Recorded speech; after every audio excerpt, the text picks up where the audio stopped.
causes et les remèdes de la bartholinite. Si vos sécrétions vaginales ne sont pas drainées correctement par votre organisme, il y a de fortes chances que vous soyez obligé de vous soumettre à une intervention chirurgicale pour éliminer l'accumulation de sécrétions qui obstruent votre glande. La bartholinite, ou l'inflammation des glandes de Bartholin, est une maladie qui touche exclusivement les femmes. Elle génère beaucoup de frustration et elle est très invalidante pour le développement de leur vie sexuelle, mais également de leur vie quotidienne globale. Les glandes de Bartholin servent à humidifier et à lubrifier l'entrée du vagin. Elles ont à peu près la taille d'un haricot.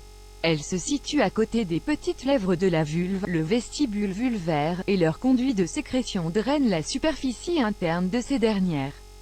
Même s'il n'existe aucune information précise sur le sujet, on estime que cette maladie touche surtout les femmes âgées de 20 à 40 ans, car elle serait en lien avec la période de maturité sexuelle.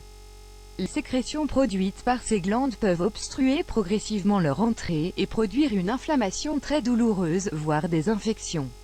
Les causes de ce phénomène sont multiples. Même si la bartholinite n'est pas contagieuse ni dangereuse pour la santé en général, les femmes qui en souffrent connaissent de très nombreuses perturbations dans leur vie quotidienne, qui peuvent entraîner des grandes périodes d'angoisse, voire de dépression, si le traitement médical conventionnel ne donne pas de bons résultats. Cette pathologie peut même devenir chronique, ce qui représente une gêne considérable.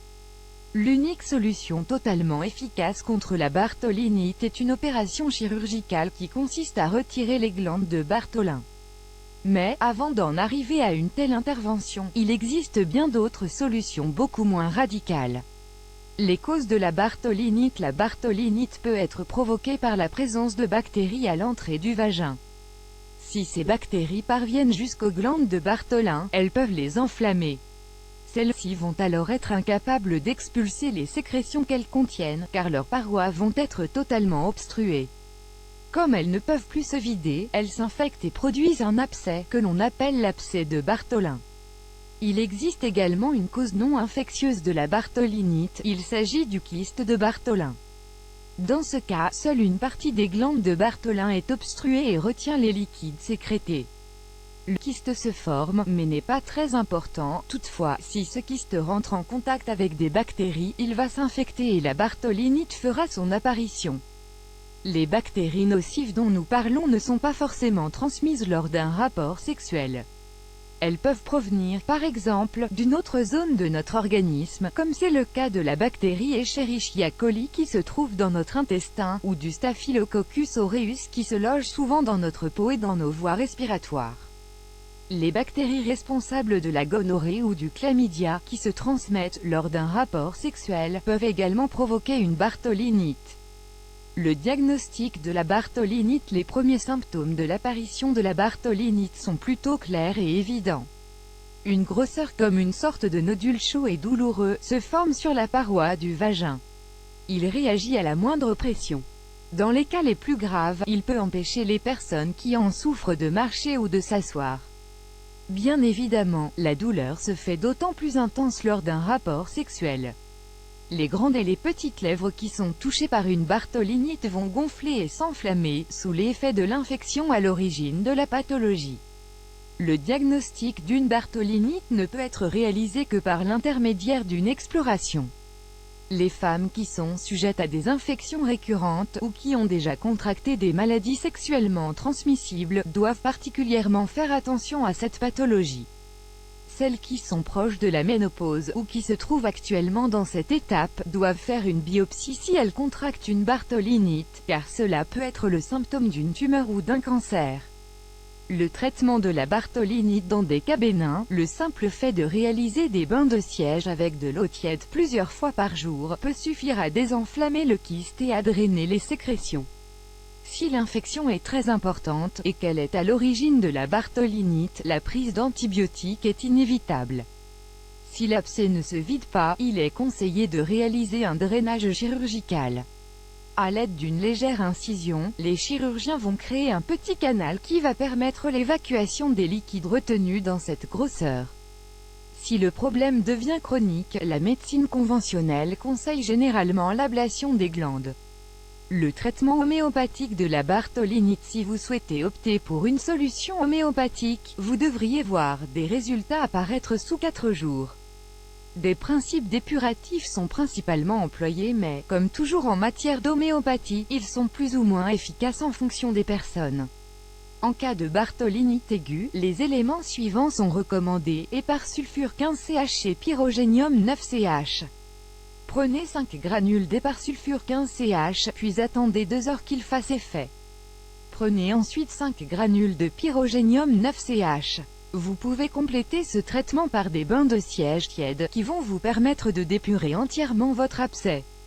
Pour la bartholinite chronique ou récurrente, nous vous recommandons de consommer 5 granules de conium 15CH et de Staphylos agria 15CH par jour. Le traitement naturel de la bartholinite. Pour lutter contre cette maladie, il faut utiliser des plantes et des dérivés naturels, qui disposent de puissantes propriétés antibiotiques, anti-inflammatoires et émollientes.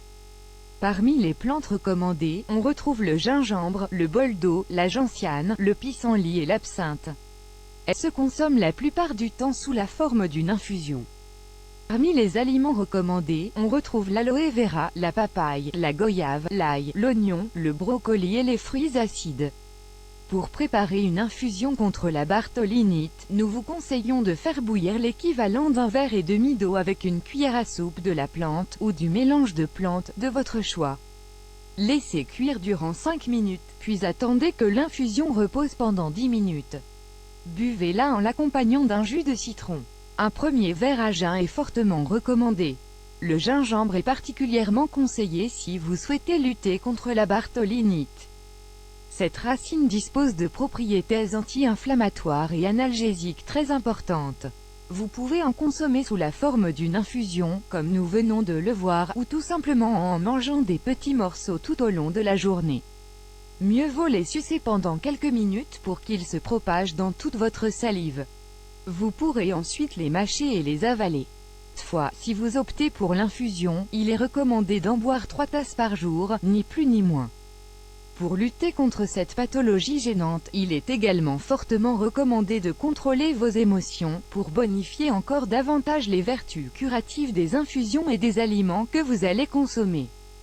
Lorsque nous ressentons du désespoir, de la déception, de la colère et du découragement, notre métabolisme se met à ralentir et nos défenses naturelles sont au plus bas. Il est donc difficile pour notre corps de profiter au mieux de tous les nutriments et de toutes les propriétés que vont nous apporter les plantes. Vous pouvez aussi opter pour un traitement topique pour vous débarrasser de la bartholinite. L'huile végétale de graines de moringa oleifera est conseillée dans ce cas, car elle dispose de propriétés antibiotiques, anti-inflammatoires et antinociceptives contre la douleur. De plus, elle peut être appliquée sans problème sur la peau, car elle va l'hydrater et lui apporter des nutriments. Si l'infection est importante, il est possible que l'application de cette huile aggrave le problème dans un premier temps, et que l'abcès grossisse un peu, voire qu'il produise du pus. Mais c'est tout à fait normal. Comme pour l'acné, c'est l'unique moyen de drainer les liquides retenus et de les expulser par la suite. Enfin, vous pouvez profiter des vertus désinfectantes du vinaigre, un ingrédient autrefois très utilisé par nos ancêtres pour traiter de nombreux troubles. Appliquer des compresses chaudes de vinaigre sur la zone peut être très utile pour drainer le contenu des abcès de Bartholin.